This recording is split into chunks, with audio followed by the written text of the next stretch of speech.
பல்லவ குலாந்தகன். அத்தியாயம் 5. ஓவிய கூடம்.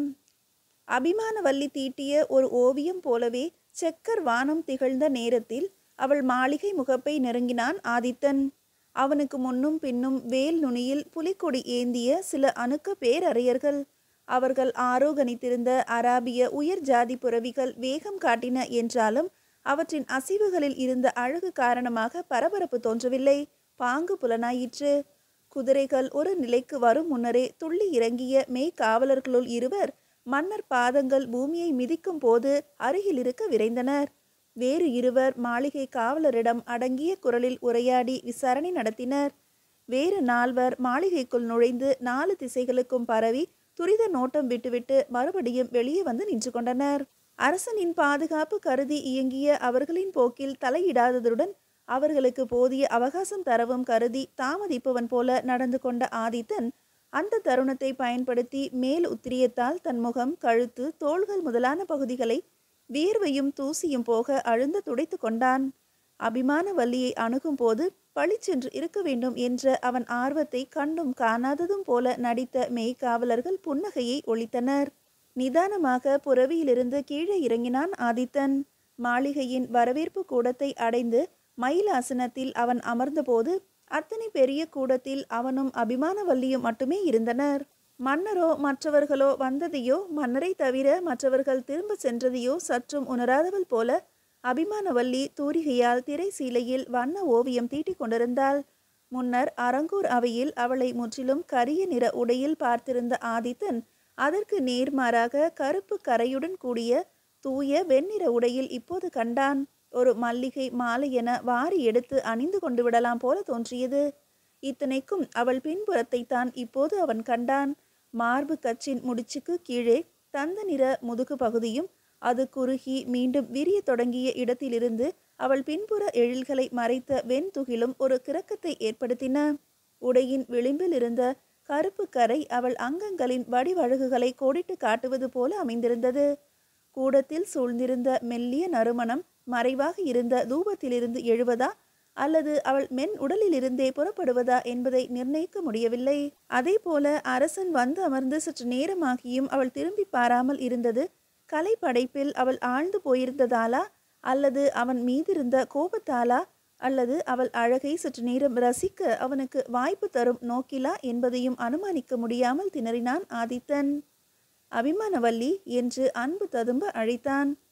திடுக்கிட்டவளாக அவள் திரும்பி நோக்கினாள். கரத்தில் பற்றியிருந்த தூரிகை நழுவி தரையில் வண்ண சிதறல்களை ஏற்படுத்தியது. இப்போது அவள் முன் அழகு வெள்ளை பூந்துகிலின் பின்னே கற்பனைக்கு அதிக இடம் வைக்காத அளவில் மறைக்கப்பட்டு காட்சியளித்தது. மன்னரே வந்திருக்கிறார் தன்னை தேடி என்ற எண்ணத்தில் மலர்ந்த முகத்தை அடுத்த கணத்தில் மறுபடியும் சோகம் கப்பிக்கொண்டது. அத்துடன் வேறு திசையில் அவள் வதனம் திரும்பி தாழ்ந்தது. பெருமூச்செறிந்தான் ஆதித்தன். வள்ளி, இத்தனை நாட்களாகியும் நீ என்னை மன்னிக்கவில்லை என்று தெரிகிறது. பிரபு, பெரிய வார்த்தைகளை பயன்படுத்துகிறீர்கள். தங்களை மன்னிக்க நான் யார் என்று அபிமானவல்லி கேட்டபோது கண்களில் திரண்ட முத்துக்கள் அவள் ஆபரணங்கள் ஏதும் அணியாத குறையை இட்டு நிரப்பின. பெண்ணே, என் இன்னுயிர் நண்பனை தண்டிக்க நேர்ந்ததில் எனக்கு ஏற்பட்ட வருத்தம் காதலனை பிரிய நேர்ந்ததில் உனக்கு ஏற்பட்டுள்ள துயரத்துக்கு சிறிதும் குறைந்ததல்லவே. ஆனால் ராஜ நீதி நிலைக்க வேண்டுமல்லவா? பிரபு, தங்கள் நீதி எனக்கு புரியவில்லை. சாத்தனை விக்கியண்ணன் கொன்றார் என்றால் அவருக்கு மரண தண்டனை விதித்திருக்க வேண்டும். கொல்லவில்லை எனில் அவரை விடுவித்திருக்க வேண்டும். இரண்டும் இன்றி அவருக்கு 10 ஆண்டு சிறைவாசம் என்றால் அது கொடுமை அல்லவா? ஒருவரை அணு அணுவாக சித்திரவதைக்கு உள்ளாக்குவதை விட ஒரு வழியாக தூக்கிலே தொங்க விடுவது கூட மேல். ஐயோ, கடந்த 7-8 நாட்களாக அவர் சிறையில் என்னென்ன துன்பங்களை அனுபவிக்கிறாரோ. வள்ளி, ராஜநீதி என்பது நீ எதிர்பார்ப்பது போல ஒற்றையா இரட்டையா விவகாரம் அல்ல. விக்கியண்ணன் சாத்தனை கொன்றதை யாரும் கண்ணால் பார்க்கவில்லைதான். எனினும் கையும் களவுமாக பிடிபட்டான் என்பது போல் கொலை நடந்த இடத்தில் பிடிபட்டிருக்கிறான் விக்கியண்ணன். ஆனால் அவன் சாத்தனை உன் கட்டிலில் பார்த்ததும் உணர்ச்சி வயப்பட்டு செய்த காரியம் அது என என்ன இடம் இருக்கிறது? அப்படி அவன் உணர்ச்சி வசப்பட்டதில் நியாயமும் இருக்கிறது. அதனால் தண்டனையை குறைக்க வேண்டிய கட்டாயம் எனக்கு இருக்கிறது. மன்னர் பிரானே, நான் தான் அவையில் உங்களிடம் மன்றாடினேனே. கொலையை செய்தது நான் தான். விக்கி அண்ணனை விடுவித்து விடுங்கள் என்று கெஞ்சினேனே. நீங்கள் கருணை காட்டவில்லையே, தண்டனையை எனக்கு மாற்றி அவரை காத்தருளவில்லையே. அன்றைய நினைவில் இன்று விம்மினாள் அபிமானவல்லி.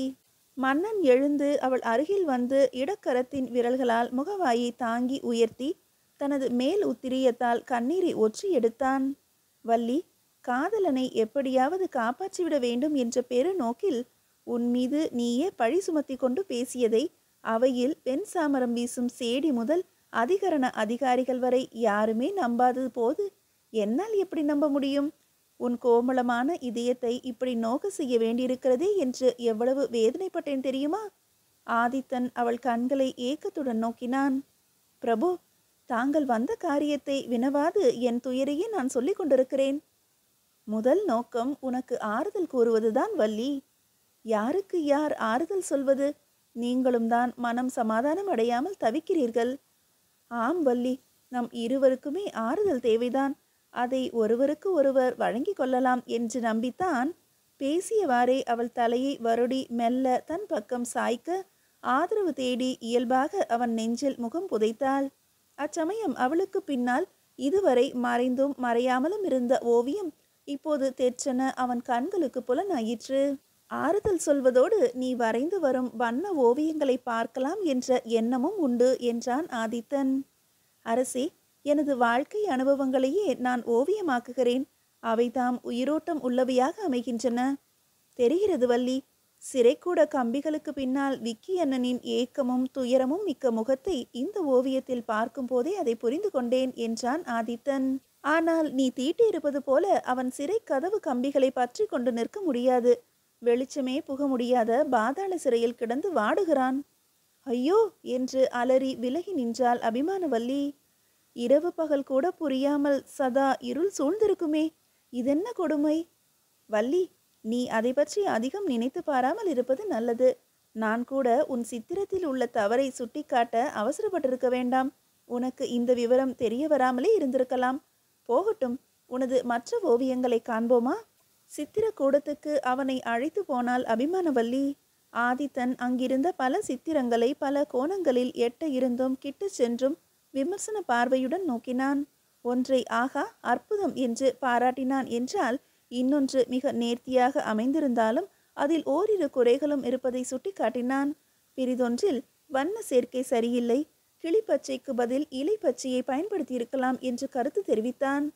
அங்கே ரதி மன்மத சித்திரங்கள் இருந்தன. நடன நங்கை ஒருத்தியின் பல்வேறு கரண தோற்றங்கள் படமாகி இருந்தன. தெய்வ திரு உருவங்களும் பல காணப்பட்டன. இவற்றுக்கு இடையிடையே பாடம் செய்த தோலிலும் பதப்படுத்தப்பட்ட துகிலிலும் அவளுடைய வாழ்க்கை அனுபவங்களும் வண்ண ஓவியங்களாக இருந்தன. தந்தையும் மகளுமாக யாத்திரை சென்றார்கள் ஒரு படத்தில். ஒரு கோயில் உருவாகி வரும் இடத்தில் சிற்பிகள் பலர் வேலை செய்து கொண்டிருந்தார்கள் இன்னொரு படத்தில். விக்கியண்ணனும் அபிமானவல்லியும் காதலர்களாக குதூகலித்தார்கள் வேறு சில சித்திரங்களில். திருப்புரம்பியம் கோவில் உருவாகி கும்பாபிஷேகம் நடக்கும் காட்சியை ஒரு ஓவியத்தில் காண முடிந்தது. பின்னர் விக்கியண்ணன் சேர நாடு செல்வதையும் இவள் ஏக்கத்துடன் விடை கொடுத்து அனுப்புவதையும், சேர நாட்டில் யானைகளை பழக்க அவன் பயிற்சி பெறுவதையும், ஏராளமான யானைகளுடன் திரும்பி வருவதையும், இவள் மாளிகையின் மேன் மாடத்திற்குள் அவன் தாவி குதிப்பதையும், காவலர்களிடையே சிக்குவதையும், அரங்கூர் அவையில் வழக்கு நடப்பதையும் பல்வேறு சித்திரங்கள் வரலாறு ஆக்கின. கடைசியாக அவனை சிறைக்கு பின்னே வைத்தும் ஓவியம் தீட்டிவிட்டாய். உன் வாழ்க்கை சரித்திரமே இந்த ஓவியங்களில் அடங்கிவிட்டிருப்பதை பார்க்கிறேன் என்றான் ஆதித்தன். அலையாக விம்மி தணிந்தாள் வள்ளி. பிரபு, ஓவியங்கள் கூறும் கதையின் முடிவு என்னவாக இருக்கப் போகிறது என்பதை எண்ணும்போது எனக்கு கவலை அதிகரிக்கிறது. தாங்கள் எந்த நோக்கத்தில் விக்கியண்ணனை யானைகளுடன் பழகவும் யானைகளை பழக்கவும் தெரிந்து கொண்டு வருமாறு சேர நாட்டுக்கு அனுப்பினீர்களோ நான் அறியேன். எதுவானாலும் விக்கியண்ணன் சிறைப்பட்டதன் மூலம் உங்கள் திட்டத்திற்கு இடையூறு ஏற்பட்டிருக்கும். அதற்கு அடிப்படையில் நான் தானே காரணம் என்பதை எண்ணும் போது என் மீதே எனக்கு வெறுப்பு கொந்தளித்து உடலை சுட்டரிக்கிறது. அவள் தோள்களை பற்றி நடுங்கிய கொடி உடலுக்கு தைரியம் ஊட்டினான் ஆதித்தன். வள்ளி, உன் கதையை ஓவியங்களிலே பார்த்தேன். என் கதையை சொல்கிறேன், கேட்கிறாயா? பிரபு, தங்கள் வாழ்க்கை திறந்த ஏடு. அதன் நிகழ்ச்சிகள் எல்லாமே தங்கள் வீரத்தையும் செங்கொன்மையையும் கருணையையும் கலை உள்ளத்தையும் செப்புவன. அனைத்துமே நாடறிந்த சம்பவங்கள். நான் புதிதாக கேட்டறிய என்ன இருக்கிறது? நாட்டு மக்கள் மேல் எழுந்த வாரியாகத்தான் எதையும் பார்க்கிறார்கள். அதன் பின்னணியில் உள்ள உணர்ச்சி மோதல்கள் அவர்களுக்கு எப்படி தெரியும்? பிரபு, அத்தனை அந்தரங்க தகவல்களையா என்னுடன் பகிர்ந்து கொள்ளப் போகிறீர்கள்? ஏன், பயமாக இருக்கிறதா வள்ளி? பாதுகாப்பு தர தாங்கள் அருகில் இருக்கும்போது எனக்கு பயம் என்ன சுவாமி? மன்னரின் அந்தரங்கங்களை கூட பகிர்ந்து கொள்ளும் பாக்கியம் எனக்கு கிட்டியிருக்கிறதே என்ற வியப்பும் பெருமிதம்தான். அப்படியானால் கேள் வள்ளி என்று கூறிய ஆதித்தன் இதற்குள் அவள் பின்தொடர ஓவிய கூடத்திலிருந்து வரவேற்பு கூடத்திற்கு திரும்பி இருந்தான்.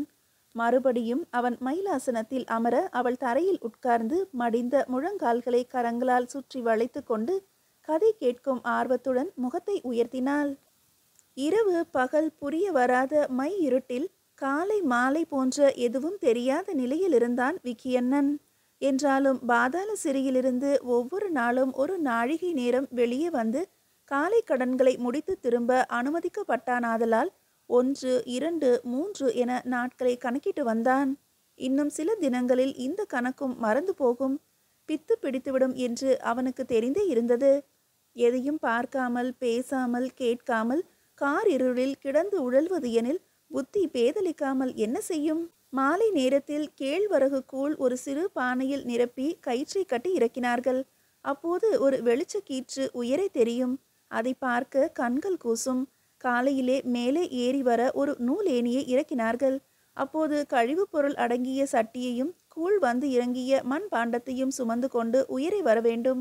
ஒரு நாழிகைக்குள் பாதாள சிறைக்கு திரும்புமாறு விரட்டினார்கள் காவலர்கள். 2, 3 தினங்கள் சென்றதும் அவன் தன் கால் மீது ஏதோ ஊறுவதை உணர்ந்தான். எலிகள் அஞ்சா நெஞ்சனாகிய அவனுக்கே உதறல் எடுத்தது. முதல் சில நாட்கள் அடங்கி இருந்த அவை இப்போது துணிவு பெற்று மேய ஆரம்பித்து விட்டன போலும். தூங்கினால் கடிக்கும், நினச்சுவை பழகினால் பின்னர் குதறிவிடும். அந்த கணத்திலிருந்து விக்கி அண்ணனுக்கு தூக்கம் பறிபோயிற்று. பைத்தியம் பிடித்து விடாதிருக்க உறக்க பாடினான். அடிக்கடி பழைய நினைவுகளில் ஆழ்ந்தான். திருப்புறம்பியம் கோயில் பணிகள் நடந்த காலகட்டத்தில் அபிமானவல்லியுடன் தான் ஏரிக்கரையிலும் ஆற்றங்கரையிலும் காட்டிலும் மேட்டிலும் வளைய வந்து சித்திரான்னம் உண்டு அந்த சித்திர பாவையையும் ரசித்த நாட்களை எண்ணிக்கொண்டான். சேர நாட்டு பயணத்தின் போது நடந்தனவற்றையும் ஞாபகப்படுத்தி கொண்டான். பிறகு இதே சிறை கூடத்தின் வேறு ஒரு வசதி மிக்க பகுதியில் தான் ஒரு நாள் இரவு சிறை வைக்கப்பட்டிருந்ததையும் மறுநாள் காலை ஆதித்தனே நேரில் வந்து தன்னை ஆலிங்கனம் செய்து கொண்டதையும் பக்கத்தில் அமர்த்தி கொண்டு காலை உணவை பகிர்ந்து கொண்டதையும் நினைவு கூர்ந்தான். அப்படி இழைந்த ஆதித்தன் அடுத்த ஒரு சாமத்தில் எப்படி மாறிப்போனான்? நண்பா நண்பா என்று அன்பு ததும்ப அழைத்த அந்த வாய் குற்றமற்ற என்னை கொலைகாரன் என்று சொல்லி 10 ஆண்டு பாதாள சிறைவாசம் விதித்தது எங்கனம்? புரிகிறது ஆதித்தா. ஊரில் உலகில் பேசி கொண்டதெல்லாம் மெய்தான் என்று இப்போது எனக்கு புரிகிறது. அபிமானவல்லி போன்ற பேரழகியை நான் எனது காதலியாக பெற்றதில் உனக்கு பொறாமை. முதலில் எங்கள் திருமணத்தை தாமதித்து பிறகு சேர நாட்டுக்கும் கடைசியாக சிறைவாசத்துக்கும் என்னை அனுப்பிவிட்டு அபிமானவல்லியை அடைந்து ஆனந்தமாக சி. ஆனால் அபிமானவல்லி இதற்கு இணங்குவாளா? ஏன் மாட்டாள்? சில நாட்கள் எனக்காக ஏங்கி ஏங்கி உருகுவாள். ஆனால் நாளடைவில் நான் திரும்பி வரப்போவதே இல்லை என்பது உறுதியானதும் அரண்மனை வாழ்வும் அரசபோகமும் மனதை மயக்கவே செய்யும். அதையும் விட அரசரின் பிரிய நாயகி என்ற முறையில் அவளுக்கு கிடைக்கக்கூடிய அதிகார பலம், அது எவ்வளவுதான் திட சித்தமுடையவளாக இருந்தாலும் அவளையும் ஈர்க்கவே செய்யும். ஆதித்தா என்று கருவினான் விக்கியண்ணன்.